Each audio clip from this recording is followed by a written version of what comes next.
Terpaksa menjadi sugar baby. Bab 022. Coba ajalah, enak kok, Erlan bersikeras. Zahwa mengedarkan pandangan berusaha mencari keberadaan Bella, namun gemerlapnya malam juga banyaknya kerumunan membuatnya kesusahan menemukan sahabatnya itu. Enggak kak, aku enggak pernah minum minuman beralkohol, tolak Zahwa masih bersabar, masih mencoba untuk bersikap sopan. Makanya dicoba, biar lo tahu rasanya. Enggak kak, aku enggak mau, jawab Zahwa lebih tegas, menatap tidak suka pada Erlan. Erlan berdecak, hampir saja menunjukkan kekesalan, namun untungnya segera tersadar. Erlan tersenyum penuh permohonan maaf. Maaf Han, sudah agak tipsi nih gue. Gak apa-apa, kak, jawab Zahwa tak begitu ikhlas. Di pertemuan pertama, Erlan benar-benar terlihat seperti kakak tingkat yang ramah dan baik, namun melihat bagaimana sikap lelaki itu kali ini, Zahwa menjadi sedikit berpikiran negatif tentangnya. Zahwa mencoba mengabaikan Erlan, namun tangan lelaki itu tiba-tiba saja menggenggam tangannya membuat Zahwa seketika terkesiap. Dia berusaha menarik tangannya, namun Erlan menahannya. Dingin kan? Erlan menatap Zahwa begitu dalam dan Zahwa merasa ketakutan seketika. Lepas, kak, ucap Zahwa, menahan tubuh Erlan yang ingin kembali mendekatinya. Gue cuma mau bikin lo hangat, Zahwa. Tangan lo dingin banget. Erlan bersikeras menggenggam tangan Zahwa meski perempuan itu sudah mulai memberontak. Kak, lepas, Zahwa. Panggilan bernada dingin itu tak hanya membuat Zahwa yang mengalihkan pandangan, namun juga banyak orang yang duduk di dekatnya. Zahwa tercengang. Mas Wirya. Panggilnya tak percaya. Ekspresi Wirya sama sekali tak berubah ketika bisik-bisik datang, belum lagi tatapan tertarik para perempuan-perempuan temannya Brian. Maklum saja, hanya banyak anak muda di sini. Melihat kehadiran pria dewasa yang nampak tampan dan berduit seperti Wirya jelas saja menarik perhatian. Pulang. Wirya melepaskan tangan Erlan secara kasar lalu menarik Zahwa untuk berdiri di sisinya. Wirya melempar tatapan penuh peringatan pada Erlan, lalu menarik Zahwa pergi dengan cara menahan tangan di pinggang perempuan itu agar tetap menempel dengannya di tengah usahanya membelah kerumunan. Kamu perlu menjelaskan ini, atau saya akan marah sekarang juga. Bisikan itu membuat Zahwa merinding seketika.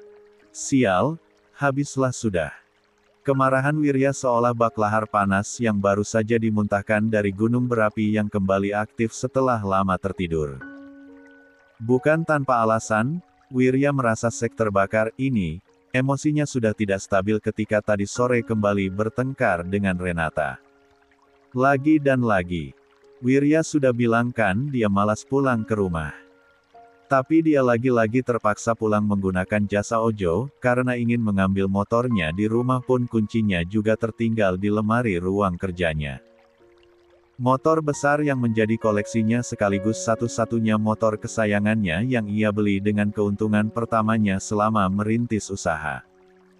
Wirya berniatan untuk tak lagi pulang ke rumah itu, jadilah dia berinisiatif untuk mengambil motornya lalu akan ia bawa ke apartemen Lia, apartemen yang ia bebaskan pada Zahwa untuk menempatinya kapanpun perempuan itu mau.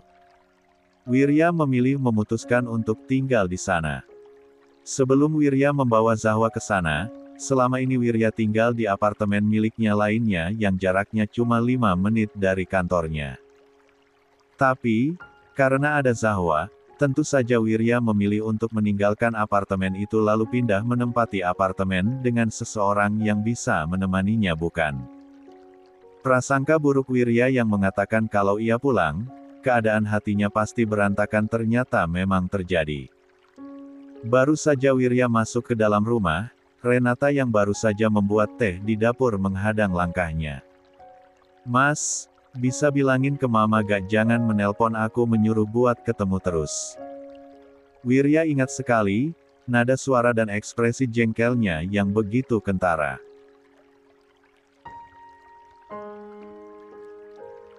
Ganggu aku banget, tahu gak? Wirya seketika saja mendengus tak percaya, emosi segera menyusup ke dalam hatinya. Mama enggak setiap hari meminta bertemu, kamu sudah merasa seterganggu itu. Tanyanya tak habis pikir. Ya kan aku sibuk. Ya aku tahu sibuk. Seru Wirya memotong dengan suara meninggi. Apapun yang berhubungan dengan Giana membuat emosinya mudah terpancing, apalagi ibunya diperlakukan seolah penganggu begini. Giana memang sering memaksakan kehendaknya tapi tetap saja, dia adalah orang nomor satu yang Wirya sayangi. Ibunya sendiri. Kamu boleh mengabaikan aku, Renata. Tapi jangan Mama, ujar Wirya penuh peringatan, menatap lurus Renata yang menyalak menatapnya tanpa takut. Aku mengabaikan. Renata tertawa sarkas. Jangan playing victim kamu Mas. Kamu gak sadar kamu juga berperilaku yang sama ke aku Wirya juga tertawa penuh merendahkan juga mencemooh. Percuma mengobrol dengan orang yang tidak pernah merasa salah seperti kamu. Buang-buang ludah. Mas. Asal lo tahu, jika bukan karena Mama, Renata. Wirya maju, menunduk penuh aura gelap menatap dalam jarak dekat Renata yang bola matanya bergetar dan memerah karena emosi. Jika bukan karena Mama, detik ini juga, gue bakalan ceraikan lo. Sayang, gue masih memikirkan Mama yang bisa-bisanya buta mata terlalu memuja orang kayak lo. Renata terhenyak. Dia termundur saking tidak percayanya. Bukan hanya karena gaya bicara Wirya yang berubah namun juga pada apa yang ia katakan. Tidak usah urus hidup gue, tidak usah pedulikan gue seperti yang lo lakukan sejak awal pernikahan ini ada. Tapi sekali aja gue melihat lo yang menyakiti Mama, gue gak bakalan tinggal diam. Ingat itu Renata. Kenapa sih lo selalu menyalahkan gue? Sekali aja bisa gak sih menghargai gue? Ego Renata yang terluka mendengar Wirya yang berkata begitu tentu saja tak mau merasa kalah. Kalau lo ingin dihargai, hargai orang terlebih dahulu. Wirya melengos, tatapannya merendahkan. Itu basic manners, lupa. Atau emang gak tahu? Mas. Wirya tak peduli, dia langsung menuju lantai atas menuju ruang kerjanya lalu mengambil kunci yang menjadi alasan utamanya datang ke rumah sialan ini. Sama sekali tak peduli pada Renata yang berteriak memanggilnya. Brengsek lo Wirya. Persetan. Dari situ saja, sudah bisa dibayangkan kan bagaimana emosi Wirya. Ditambah sekarang, detik di mana dia melihat Zahwa yang berdempetan di pojok sofa kelab malam hanya menambah bensin di keadaan emosinya yang masih berapi. Wirya paham betul satu kekurangannya yang terkadang tak disukai banyak orang ini. Dia orang yang temperamental walaupun mahir mengendalikan diri. Jika sudah terlampau emosi, logikanya bisa tak berjalan dengan benar. Apalagi, Zahwa berbohong padanya. Tadi dia mengatakan ingin tidur karena kelelahan dan Wirya terpaksa mengiyakan padahal dia perlu distraksi dari perempuan itu untuk meredakan kekalutannya tapi nyatanya dia ada di kelab malam yang bahkan tak pernah Wirya bayangkan seorang Zahwa ada di dalamnya. Bahkan, ketika tak sengaja melihat pertama kali karena di pojok ruangan nampak begitu ribut penuh dengan anak muda, Wirya sama sekali tak percaya ada Zahwa di sana namun Wirya kenal sekali perawakannya juga gestur tubuhnya alhasil. Tanpa banyak berpikir Wirya langsung mendatanginya dengan langkah lebar. Karenanya, kemampuan akal sehatnya untuk berpikir tanpa emosi mulai dalam keadaan krisis sekarang. Maaf. Tentu saja, kalimat itu tak mampu memadamkan api yang membumbung tinggi di dalam hati Wirya. Aku bohong sama Mas Wirya, maaf. Saya tidak perlu permintaan maaf, ucap Wirya datar. Saya perlu penjelasan. Zahwa merinding mendengar nada otoriter itu, agaknya sudah zaman Zahwa tidak melihat Wirya begini. Selepas tambahan persyaratan kontrak, Wirya tak lagi bersikap seperti awal di mana begitu otoriter dan tak ingin dibantah. Melihatnya lagi sekarang, Zahwa ternyata familiar dengan rasa merinding juga takutnya. Wirya terlalu berbahaya jika sedang marah begini.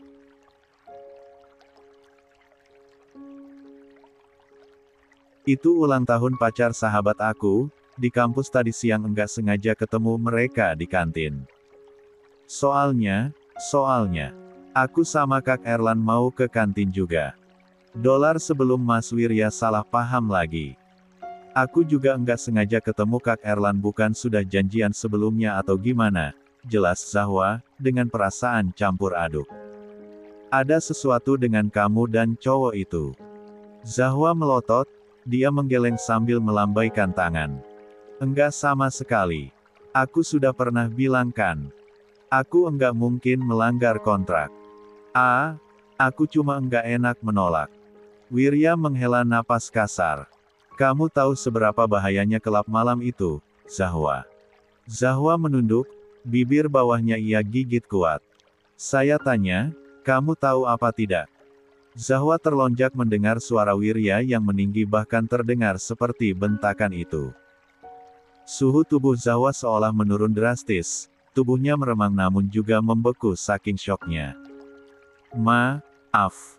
Zahwa tidak bisa menemukan kata lain selain permintaan maaf.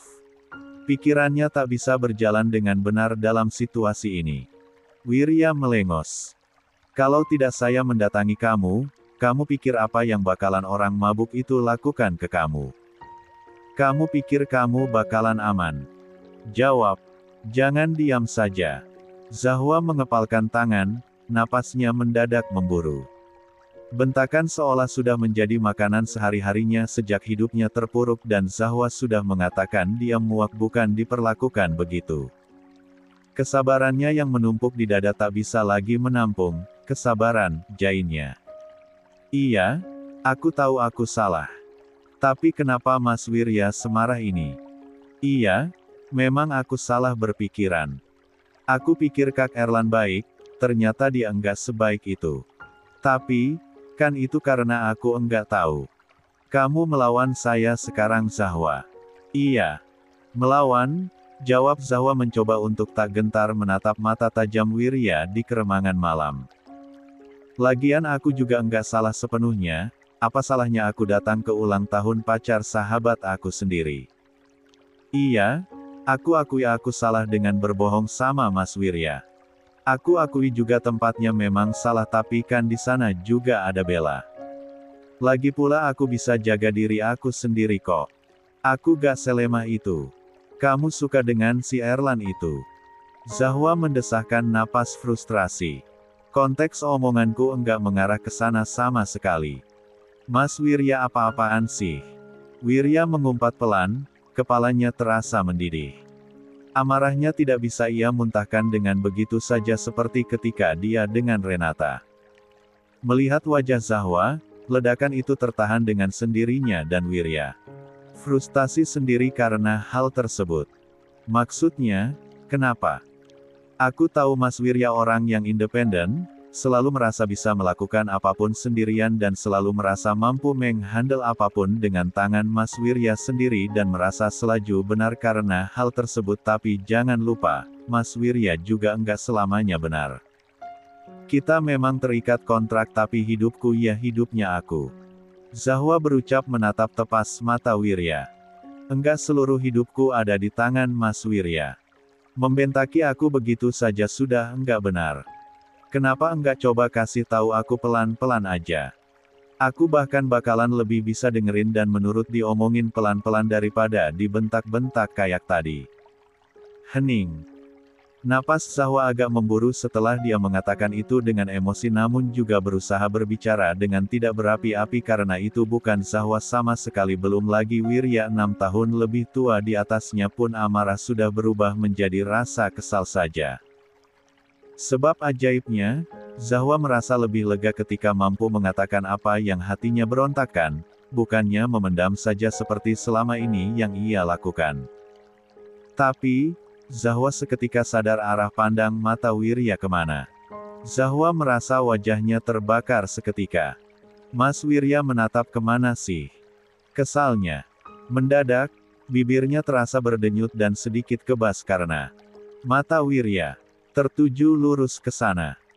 Wirya tak bersuara, dia mengangkat tubuh Zahwa, sedikit kesusahan karena mobil yang sempit juga Zahwa yang sedikit memberontak. namun dia tetap berhasil mendudukkan perempuan itu di pangkuannya.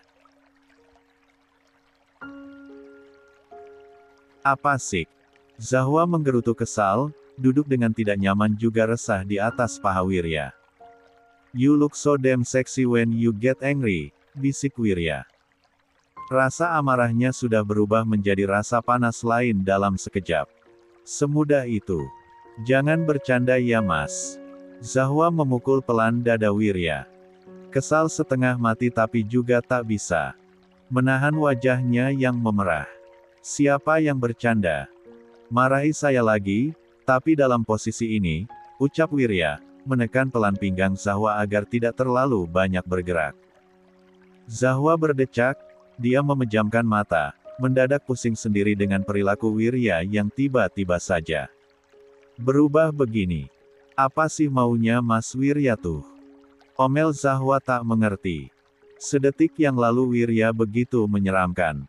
Dengan kemarahannya namun detik berikutnya, dia nampak liar dengan auranya yang begini. Saya kesal melihat kamu dekat sekali dengan cowok sialan itu tadi. Zahwa menahan napas akan penuturan jujur yang begitu mengagetkan itu, menghantarkan debaran di dalam dada. Zahwa buru-buru memperingati diri. Ini pasti gara-gara kontrak. Iya, Zahwa. Pasti gara-gara kontrak. Dan, apa saya memang terlihat seburuk itu? Bukan buruk. Zahwa berdehem, tenggorokannya mendadak macet melihat Wirya dengan balutan jaket kulit mahal di badannya itu. Benar-benar nampak seperti seorang Casanova pemikat banyak wanita. Hanya saja Mas Wirya kalau marah suka keterlaluan. Yang Mas Wirya pikirkan cuma Mas Wirya sendiri. Padahal, Mas Wirya juga bukan sepenuhnya benar. Begitu ya. Gumam Wirya kecil, tiba-tiba saja merenungi ucapan Zahwa. Coba, kalau apa-apa tuh, sabar. Zahwa memperingati meski tak lagi mengomel. Tapi saya enggak bisa sabar kalau tentang kamu. Zahwa mengernyit. Kenapa coba? Iya. Kenapa ya?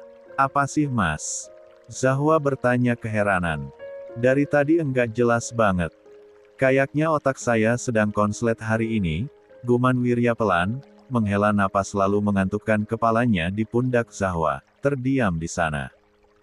Dari tadi pagi saya pusing, mungkin sudah terbawa emosi dari sana. Maaf. Zahwa tercenung sejenak. Pantas saja Wirya nampak kacau. Maaf juga sudah bohong. Wirya mengangguk pelan. Jangan bohong lagi, pintanya, tanpa sadar memohon di sana. Mas Wirya juga, jangan dikendalikan emosi terus. Emosinya coba lebih diatur lagi. Wirya mengangguk patuh. Maaf. Maaf juga, ucap Zahwa pelan, bisa merasa lebih lega kini.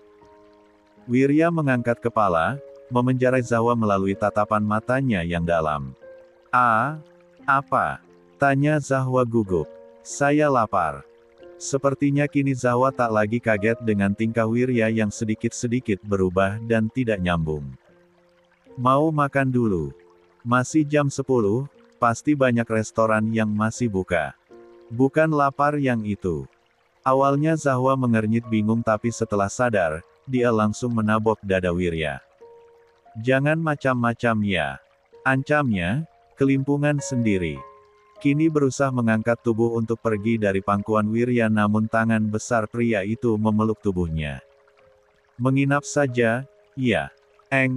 Enggak. Zahwa menggeleng cepat. Aku enggak mau mama marah kalau besok pagi aku enggak ada. Ya sudah, di sini saja berarti. Zahwa terkesiap.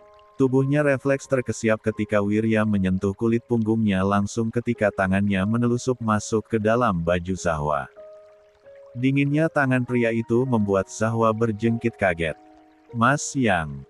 Terlambat, Wirya sudah terlebih dahulu membungkam Zahwa dengan bibirnya. Zahwa. Apa sih yang dilakukan ini anak? Zahwa. Bangun kamu. Kesadaran Zahwa seolah direnggut paksa dari tidurnya yang lelap. Dia bahkan langsung duduk tegak ketika mendengar teriakan juga gedoran bertubi-tubi di kamarnya itu. Meski kepalanya tiba-tiba saja terasa pusing sebab bangun dalam keadaan kaget, Zahwa cepat-cepat beranjak dari kasur, sampai kakinya terkantuk ujung meja karena energinya belum terkumpul sepenuhnya. Sambil meringis merasakan sakit yang luar biasa di kakinya, Zahwa membuka pintu. Jam BERAPAINI Zahwa. Zahwa terlonjak, di hadapannya sudah ada Dian yang berkacak pinggang, melotot penuh amarah kepadanya. Zahwa mengatur debaran jantungnya yang tiba-tiba saja menggila karena terlalu kaget dibangunkan secara paksa. Dia masih sedikit kebingungan akan situasi sebab nyawa juga kesadarannya belum terkumpul sepenuhnya. Jawab saya. Mana makan malam yang SAYASURUH untuk siapkan hah? Mendengar itu, Zahwa segera terkesiap. Kesadaran seolah langsung menghantam otaknya. Zahwa cepat-cepat menatap keluar jendela dan makin kagetlah dia ketika melihat jingga yang menguasai langit. Sial, Zahwa ketiduran. Bagus ya kamu. Enak-enakan tidur. Jawab saya. Ini jam berapa hah? Maaf, Ma. Aku ketiduran. Maaf banget. Zahwa seketika saja kalang kabut. Mana mungkin dia menyiapkan makan malam jika sudah jam segini. Maaf kamu tidak berguna. Sekali saja tidak membuat masalah bisa tidak sih? Saya sudah menyuruh kamu menyiapkan makan malam. Malah enak-enakan tidur kayak Tuan Putri. Enak sekali hidupmu itu. Lagi dan lagi, hati Zahwa seolah tertusuk-tusuk mendengar semua bentakan yang membuat telinganya penging itu. Masih ada waktu sebelum malam, Ma. Mau aku pesankan makanan di luar saja? Tanya Zahwa berhati-hati. Kantuknya seketika menguap dan bukannya merasa segar setelah tertidur pulas, Zahwa malahan merasakan tubuhnya makin lelah begitu saja. Enak sekali kamu berbicara. Lalu gunanya kamu di sini apa hah? Mau enak-enaknya saja kamu. Zahwa mengatur napasnya sejenak, dadanya bergemuruh. Ya terus aku harus apa Ma? Aku juga enggak sadar kenapa harus ketiduran kayak tadi, jawab Zahwa tidak terima. Saya lihat akhir-akhir ini kamu berani menyahuti saya ya. Dian mendorong bahu Zahwa, emosinya bertambah karena jawaban Zahwa yang terdengar menantang di telinganya. Dasar kamu saja yang tidak becus. Menyiapkan makan malam saja tidak bisa. Apa kebisaan kamu ini hanya bisa menjadi beban saja? Dian mendesah keras-keras, berusaha melegakan dadanya yang begitu bergejolak emosi bahkan hanya dengan menatap wajah Zahwa.